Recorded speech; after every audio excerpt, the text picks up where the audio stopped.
रहे हैं कि इस देश का मुसलमान डरा हुआ है क्योंकि आप वक्फ बिल लेकर आने वाले हैं। देखिए, वक्फ बिल से किसी को भी डरने की जरूरत नहीं। 2013 में कांग्रेस पार्टी ने पार्लियामेंट के अंतिम सेशन में कोई लंबी बहस के बगैर वक्फ बिल को पारित कर लिया और वो बिल पारित कर अपनी अपीसमेंट की पॉलिसी को आगे बढ़ाने के लिए, वोट बैंक क्रिएट करने के लिए ढेर सारे ऐसे प्रावधान कर दिए जो हमारे संविधान से ही मेल नहीं खाते। हम वक्फ बिल को संविधान से संरेखित करने का काम कर रहे हैं। कोई भी बिल, कोई भी कानून संविधान के स्पिरिट से ऊपर नहीं हो सकता है। एक फैसला वक्फ बोर्ड करता है, उसको देश की अदालत में चुनौती नहीं दे सकते। ऐसा भारत जैसे देश में कैसे चल सकता है? कभी नहीं हो सकता। और हुआ है।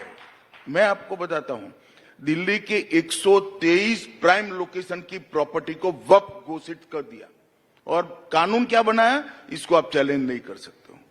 प्रयागराज में चंद्रशेखर आजाद गार्डन, जहां चंद्रशेखर आजाद जी ने अंतिम सांस ली, उसको वक्फ प्रॉपर्टी घोषित कर दिया गया।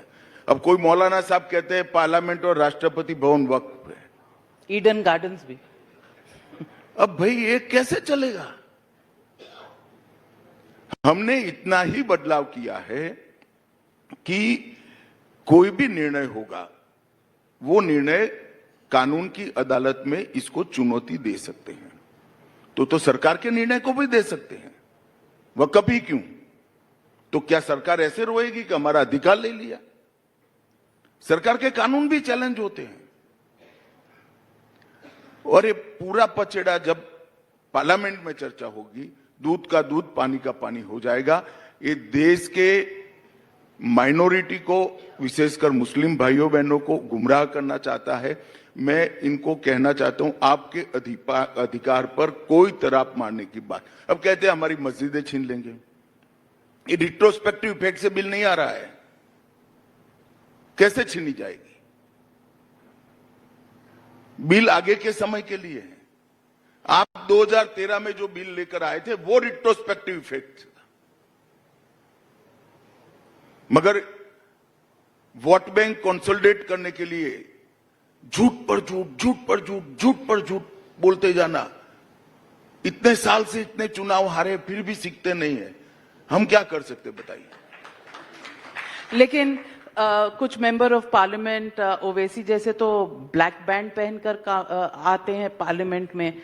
ये बिल आएगा तो बहुत हंगामा होगा। देखिए, उनका विरोध करने का अधिकार है। कोई कपड़ों से करता है, कोई शब्दों से करता है। शब्द नहीं होता तो कपड़ों से करते हैं। हम क्या कर सकते हैं? बाकी पार्लियामेंट में तो बोलकर विरोध करना चाहिए, तर्क से विरोध करना है, लॉजिक से विरोध करना चाहिए। तो आपने कहा कि ये बिल रेट्रोस्पेक्टिव नहीं होगा। अगर रेट्रोस्पेक्टिव नहीं होगा तो तमिलनाडु में एक मंदिर का लैंड जो है 1500 साल पुराना मंदिर, उसको जो वक्फ बताया गया है, उस मंदिर का क्या? ऐसा है, मैंने जो रिट्रोस्पेक्टिव इफेक्ट नहीं होगी ये कहा है, इन नई वक्फ की प्रॉपर्टियों को और पुरानी वक्फ की प्रॉपर्टियों के डिस्प्यूट को कहा है। डिस्प्यूट कोर्ट में तो जा ही सकते हैं, हम कैसे छीनेंगे? सरकार नहीं कर सकती है। डिस्प्यूट कोर्ट में तो जा ही सकते हैं। किसी का भी फैसला डेमोक्रेटिक कंट्री में कानून की अदालत में न जाए, इस प्रकार का कानून नहीं होना चाहिए। तो अगले हफ्ते में, और वो कानून को भी चैलेंज कर सकते हैं। जो कानून बनता है उसको भी तो कोई कोर्ट में चैलेंज कर सकता है। ढेर सारे 370 को भी चैलेंज किया था, सीए को भी किया है। चैलेंज हो ही सकते हैं कानून। अगर वो कॉन्स्टिट्यूशन के 4 कॉर्नर में नहीं है तो कोर्ट इसका संज्ञान लेंगी।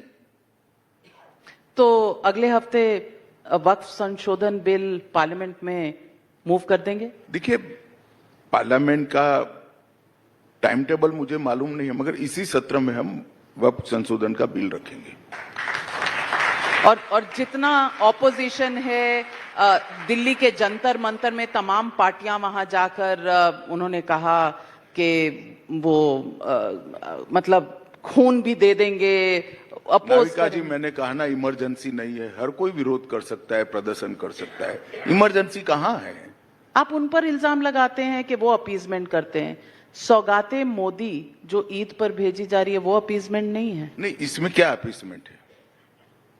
आपने होली भेजी नहीं, बैसाखी भेजेंगे? कई कार्यकर्ताओं ने भेजा है। आपको इंटरेस्ट सौगाते मोदी में है, आपको मतलब मीडिया को। नहीं, होली की भेजी थी। हमारा तो 15 अगस्त का भी कार्यक्रम होता है, 26 जनवरी का होता है, जन्माष्टमी का होता है, रामनवमी देखना कैसे मनाते हैं हम। इसमें कोई आपत्ति नहीं, मगर आपको सिर्फ यही दिख रहा है।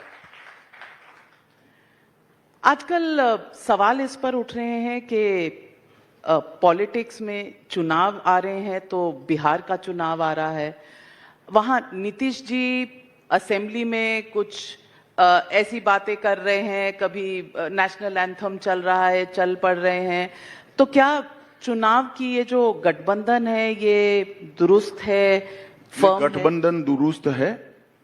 हमारे सभी के सभी जिलों में एनडीए के सभी घटक दलों के जिला स्तर के संयुक्त सम्मेलन भी हो चुके हैं। सभी कार्यकर्ता एकजुट हैं। हमने बिहार के विकास के लिए मोदी जी की सरकार ने, नीतीश जी की सरकार ने ढेर सारे काम भी किए हैं।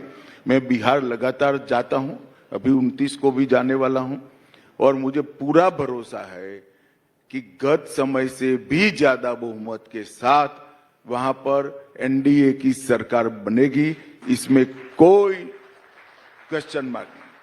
तमिलनाडु के साथ भी एआईएडीएमके की आपकी जो अलायंस की कवायद है शुरू है, पुरानी मिसअंडरस्टैंडिंग सब क्लियर, अब तमिलनाडु की भी तैयारी है? देखिए, जहां तक तमिलनाडु का सवाल है, एआईएडीएमके के मित्र और हमारी पार्टी के लोग कुछ चर्चा